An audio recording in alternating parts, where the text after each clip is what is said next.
Greetings from Chicagoland. This is Munira.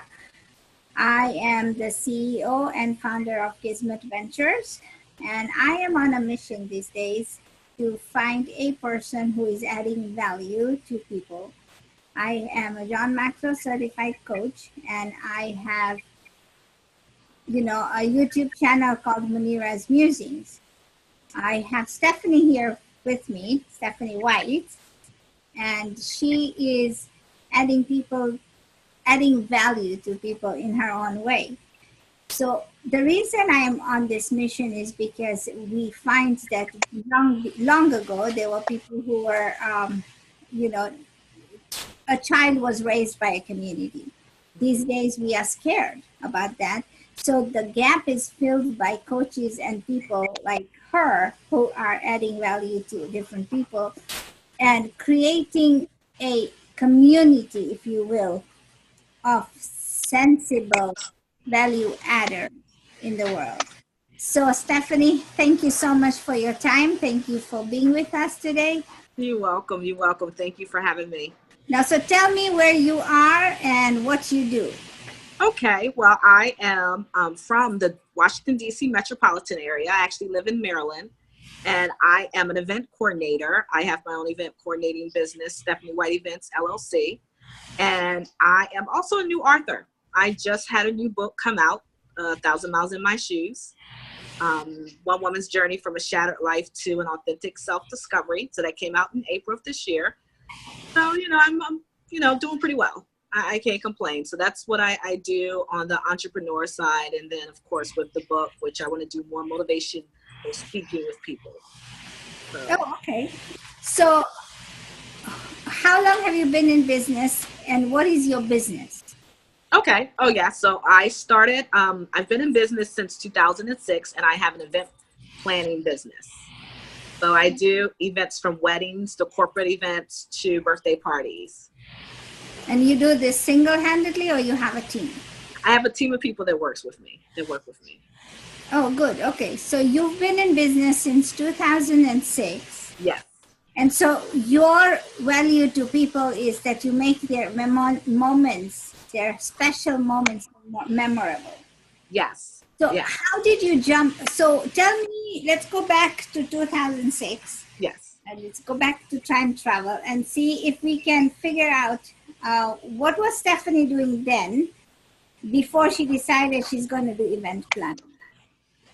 At the time, right before I started my whole event planning journey, I was a 23-year-old who had just moved to the area. I did not have a job yet. I had just finished undergrad, and I had started working at a catering company, and I was doing bridal hosting for brides and grooms at this catering company. And that's when I kind of realized, working at that job at the time, and it was part-time, that I enjoyed catering to brides and grooms on their wedding day. Okay. So. But event planning requires you to plan even years ahead and the flowers and everything. And so it's not just the day off, it's also yes, right? Yes. When I book my clients for their weddings, majority of the time they book me a year to a year and a half advance, so that we can, we spend a lot of time planning leading up to the event in terms of just picking vendors and taking a look at venues and doing food tastings. So planning a wedding, even the day of, there is many months planning prior to the actual day. So do you work with the attire as well and the bridesmaids great dresses? And you have to understand that I'm not from the culture that you are. So ours is way more elaborate and more fancier. The saying, it's not the traditional white dress. It's like, oh, bring on the colors. But so but the work is the same. I understand that. Yes, definitely. So if the bride or the bridal party has a need and would like me to take part in it as the planner, I will come to the appointments with the bride and the bridal party. But most of the time, those type of activities they do on their own. And I pretty much coordinate the logistics for the wedding. Okay. So the food, the drink, the dancing, do you do the dancing too? Yes, we coordinate the DJ, the photographer, and sometimes I do have events where you have two people from two different cultural backgrounds. So you do have some traditions. So there is like another event that they'll do on, let's say that's Friday, and then they'll do the traditional wedding, American style, on that Saturday, but they'll do their cultural traditional event on that Friday or that Sunday. So yeah, there are some events where it's more of a 3-day type of event opposed to just a 1 day. Oh, okay. Okay. So so because you worked it as a part-time, now tell me the pain. I mean, you're an established event planner after 12 years, right now. Yes. Mhm. So what were your pains that you felt? Or did you even cry? And what, I mean, you needed capital to start your business. You needed, know-how. So when you decided this is something that I'm going to do, did you have to go to take a class? Or I mean, take me through that pain points. Okay. So to be honest with you, I noticed that I had a passion for planning events. So planning and coordinating actually kind of came natural for me. So I actually did not take a class to add to my credentials until the year of 2017. So it was a natural passion that I had. And I did have a few hiccups, and I did learn, of course, had some roadblocks going through the process with dealing with different brides. You had some brides that were more of a bridezilla than others. You had some clients that were a little bit more detail oriented, which was a great thing, but you also dealt with whatever issues came along with planning their wedding, whether it was dealing with some issue they're having with a family member, or whether it's like, okay, this is what we want and this is what can happen.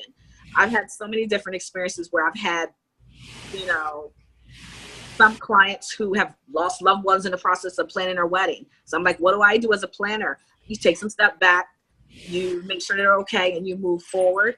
And as far as challenges, starting off, I wasn't as confident as I am now as a planner. So therefore, there was some services I may have been lax on. And I'm like, sure, I can do this for you. But as you get stronger and you build your business, you no longer accept certain things, or you no longer allow those same challenges to affect your business as they once did. So it's definitely been a learning experience dealing with different people and different, I would have to say, different personalities, and there's always something different with every client. So yeah. Well, that, you talk of the same, I mean, regardless of whichever business, right? Mm-hmm. You still have the same hiccups, if you will, or the same Yes. challenges that a business will face. Because first of all, there's going to be capital, there's going to be clients, there's going to be expertise, and we learn on our way. And do you call yourself an expert, or because I would say that I am an expert. I do call myself an expert, or an event coordinator guru, rather. I really like that term. There are a lot, with event planning, there's not a lot of startup costs. I mean, I did everything via email. So all I pretty much needed when I started my business was a laptop, some business cards. So if anything, the marketing was where, you came into play with spending funds. so, and the reason I'm asking you these questions is that this is going to go out to the people, and there's going to be people who are going to be thinking about, I need to do this, or I'm good at this, but I don't know how to do it. So maybe the advice will help you, because that's the value that you're bringing to people today. So here's my other question. The question that I have is that, so you had cards. Where did you go market? How did you find your first client? And then the fact that you didn't have any experience, right? So there are some people like me who are going to be hard-headed and say, but you don't have any experience. Why should I go with you? Exactly. So how did you overcome all of that? Well, when I first started my event planning business, a lot of the marketing was done word of mouth. So I started by planning different coworkers and friends events. And I kind of started building from there, because then it became a friend of a friend, and it became a friend who was getting married, then it became a coworker's friend, and it kind of built from there. How I marketed myself after, of course, the whole word of mouth marketing avenue, I would go to bridal shows. I would go and I would pretty much buy a ticket like anyone else, just to kind of see what type of vendors were in the industry, and, just to kind of learn also from them. Like, okay, so what is the, just looking at the different DJs and their style, looking at the different rental companies and the other planners, because I do learn from other planners, of course. And when I first started out, I did have like a mentor who was kind of like, had me, I would work with her, and then I would learn from her, different methods of way of things that she would do. But then I also learned from myself as I continue with the business, as I continue to build. And there was lessons that I learned, like, okay, you want to make sure that moving forward, we don't do that again. So there was a lot of trial and error. In terms of going back to marketing, of course, I went to the bridal shows. Then I went to networking events. Then I did a lot of research on my own on the computer. And then I started getting into where I started doing advertisement with bridal magazines. So I actually am in a bridal magazine. I've been advertising with them since 2014. So yeah. So that's plenty of networking. So it takes time to grow, but the thing, and like you said, it takes that first client, right? That first satisfied client to make it happen, because that can leave the ball rolling, and it's not dry era, because sometimes if the clients leave, then you are left high and dry, as they say. Yes. And you have good advice, because there are most people who are in the beginning of their marketing, they start thinking of big things. I need a funnel, I need a this, I need to be in this magazine. Well, experience also counts, and if you don't have that, then we have issues. Exactly.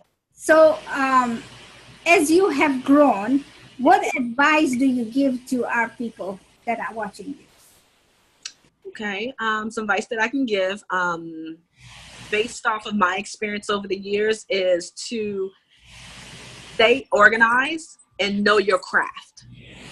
Know what's out here, know the traditions, know what's trending, because the brides and the clients come to you as the expert. So they're going to expect you to know what they don't know. So you always want to make sure that you're up on your research and you're up on what's trending, and you stay organized as a planner, because you're going to start to get multiple clients. And the worst thing you can do is get multiple clients and then be all over the place and lose information and everything. So it definitely takes some organizing. How do you organize? Okay, how I organize is, I like, for each client that I have, I use a binder for each client, especially when we're in the process of planning their event. And in that binder, I keep all information, contacts, vendors, meeting notes, contracts, etc., that pertain to that particular event. And when I meet with the client and we meet with different vendors, that book always goes with me. Another way I stay organized is, of course, after the event's over with, I have a filing cabinet for each of those events, so I can always refer back to. One cute little thing I like to do is I add different ringtones to my clients in my cell phone, so that when I hear a certain ringtone, I said, okay, I know who that is calling. I know who that is calling.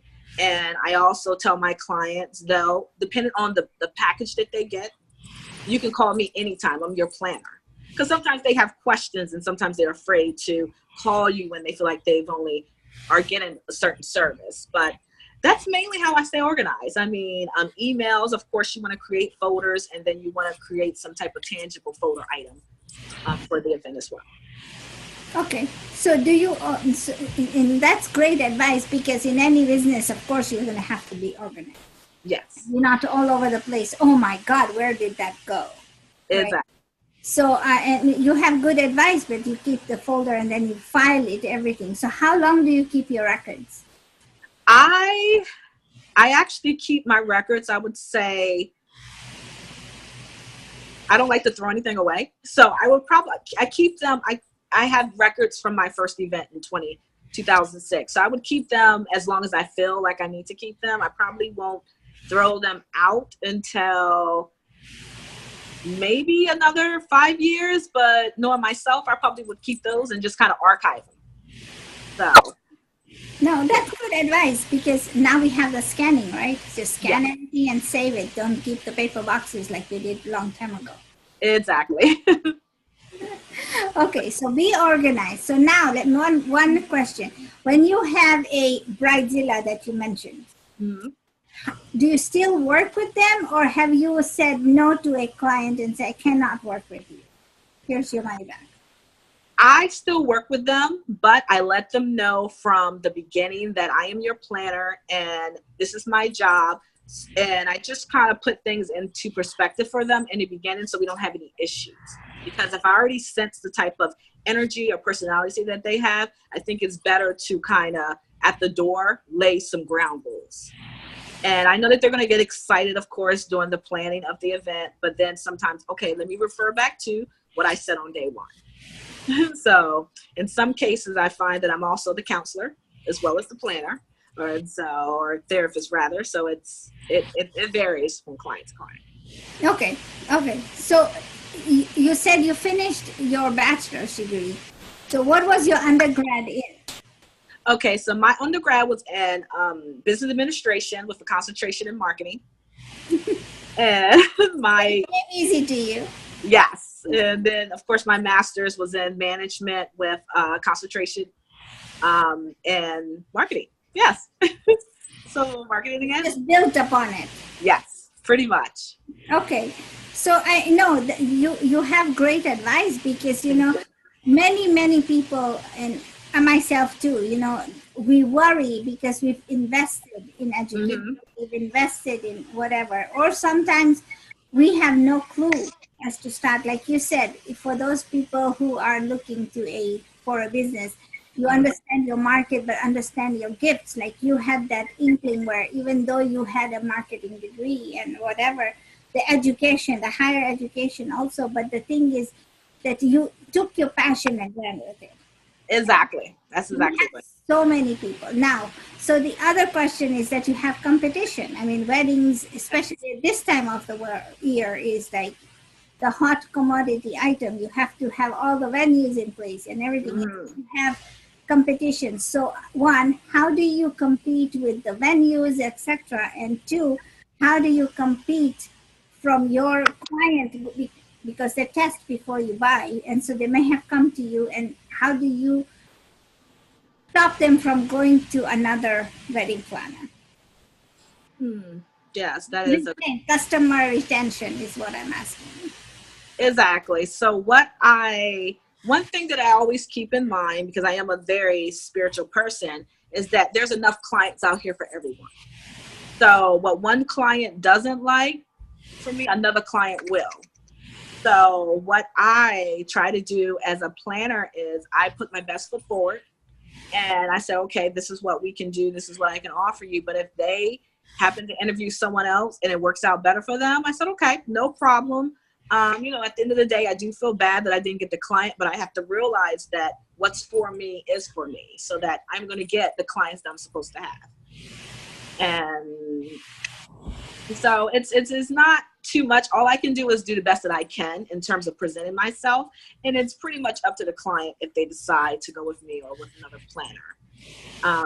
And the same with the whole venues and everything. We based the wedding and the location based off of the client's budget. So that's big in terms of planning their wedding, because they can have a shoestring budget but want this grand finale type of event, and we might have to scale back on some things based on their budget for their event. So money is big. Money is big in terms of what we can get for our clients and what we cannot get. So. What is the lowest budget that you've worked with and the highest you've worked with? Okay, I'd have to say that the lowest budget that I've worked with was $7,500. Yeah. And my highest budget that I've worked with, I'd have to say that it's been 40. Okay. So 40, yeah. Because what I started doing as a planner, I started branching out. So I just don't do weddings. I do fashion shows. I do bridal shows. I do education workshops. I do birthday parties. Because I'm a person naturally who gets bored easily. So I got to mix it up, make it interesting, keep myself engaged. So I prefer to do, other different events. Then I started becoming sponsors for other people's shows. That's awesome. That's very good. Very good. Okay, so we've talked about the challenges and everything else, and then your strengths. So, what would you say?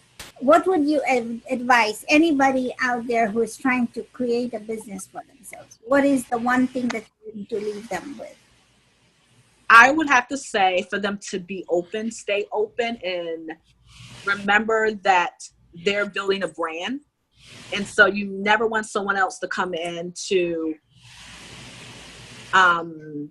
inflict any type of negativity towards their brand. So stay open to the experience of building your business, but also watch out for those people who try to pull from you, try to bring negativity into your business. Okay, so talking of negativity, how do you then, you have to have a positive mindset. Yes. How do you then keep that? How do you keep that into positivity? How you keep that into positivity is you just be mindful of those people and their different people and their intentions. Like, that you're going after the best client, but also you want to be mindful of those people who try to ride your coattail or try to sucker you into doing something that you won't normally do. So it's almost like you have to use your intuition. Okay. So keep your positive vibes open at all times. Yes, definitely keep them open, but also be mindful of the energy suckers. So, yeah. Seems like you've had your share of the energy suckers come your way. Yes. My apologies for the phone in the back. But yes, so I have. How did you? It's like a fly, right, in your mist. How did you squat it away? First of all, my business is like my baby. So I get very offended when someone tries to take advantage of me. So I pretty much, as mentioned, I keep good vibes coming in, but I also am very mindful of people who try to suck the energy or try to take advantage of me. So sometimes it just takes some discernment and just taking a minute just to sit back and really think about the situation. And if it's something I want to move forward with. Okay. No, you shared good advice, because what you've said is be organized, be positive, keep your positive vibes open. And the biggest thing I take away is be organized, because that's one thing that's going to save you. Now, do you have legal contracts? I mean, these are legal binding contracts. Have you had, so have you had a lawyer looked over it or whatever? I know. Yeah, I do have some legal representation. So yes, I am in touch with someone who I make sure that they check on my documents and that I've crossed all my T's and dotted my I's. Okay, great. No, because I went to this one lady who is also a planner out, I think, in Texas, and she's like, it's my contract and I can change it, but when I change it, I make sure that somebody looks over it, because this is what we have agreed to do and it's a binding contract. Exactly. You are in the business of making happiness and memories come out, right? You want their dreams to be fulfilled. So you don't want to create negativity. But like that, just like you are doing, there's coaches out there or there are people out there who want to start their own business. And like you said, that, we come across people in your industry or people in any industry, so many of them, and say, why am I doing it? But like you say, you have to keep a mindset where you're open-minded and say there's enough business for everybody here. Exactly. Well, I appreciate that. Thank you so much, Stephanie. I really, really your time. Thank you. Thank you for having me on. You're welcome. For those people who are watching this show, please like and subscribe our channel. This is Munira's Musings on YouTube. Thank you. Over and